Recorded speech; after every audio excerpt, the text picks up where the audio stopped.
देखो, सबसे पहला चीज़ क्या है, what is the concept of goods in accountancy. Goods का मतलब क्या होता है? Goods can be anything.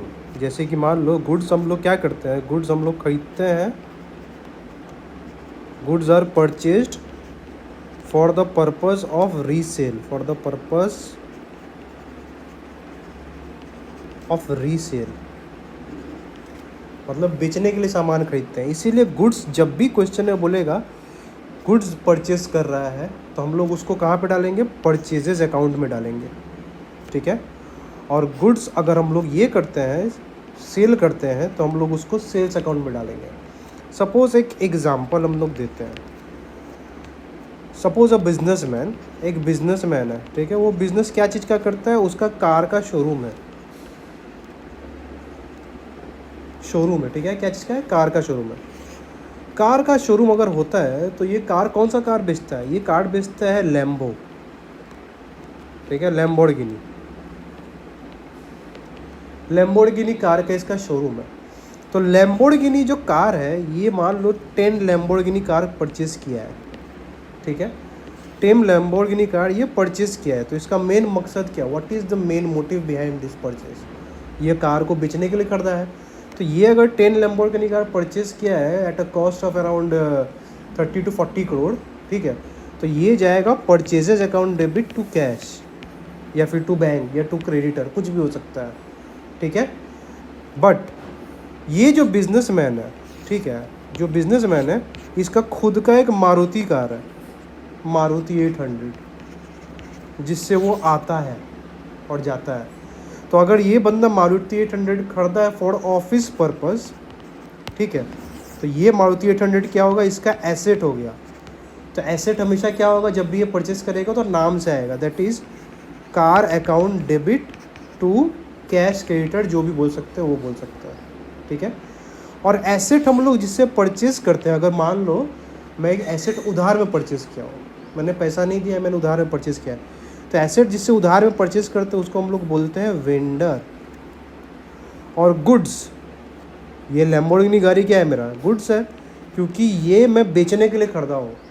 तो गुड्स हम लोग जिससे परचेज़ करते हैं, अगर उधारी में परचेज़ करते हैं, तो वो होता है सामने वाला मेरा क्रेडिटर, ठीक है।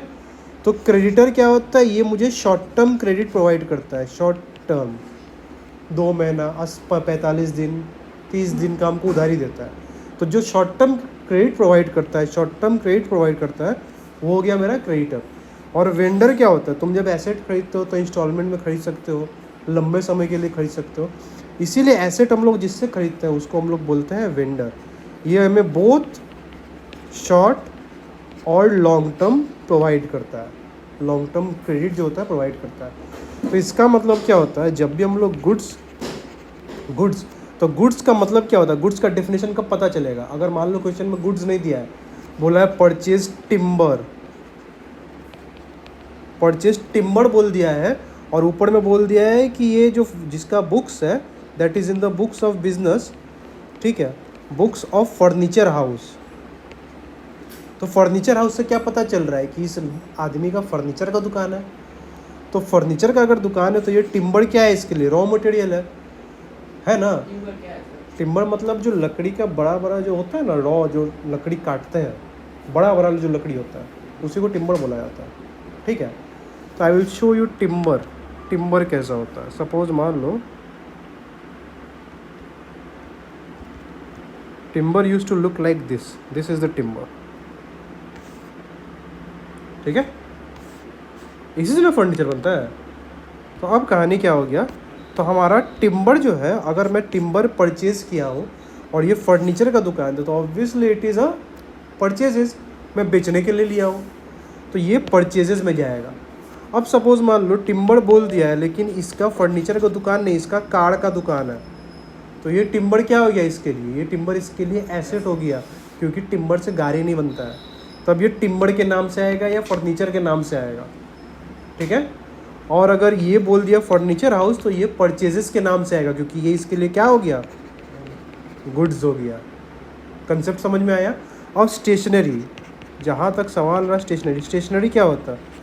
स्टेशनरी हर एक बिजनेस में लगता है। पेन, पेंसिल, रबर, प्रिंटर वगैरह हर एक स्टेशनरी हर एक बिजनेस में लगता है। तो ये स्टेशनरी क्या हो गया, ये स्टेशनरी एक एक्सपेंसेस हो गया तुम्हारा, नॉमिनल अकाउंट, खर्चा है तुम्हारा, कुछ हो ना हो तुमको लगेगा ही।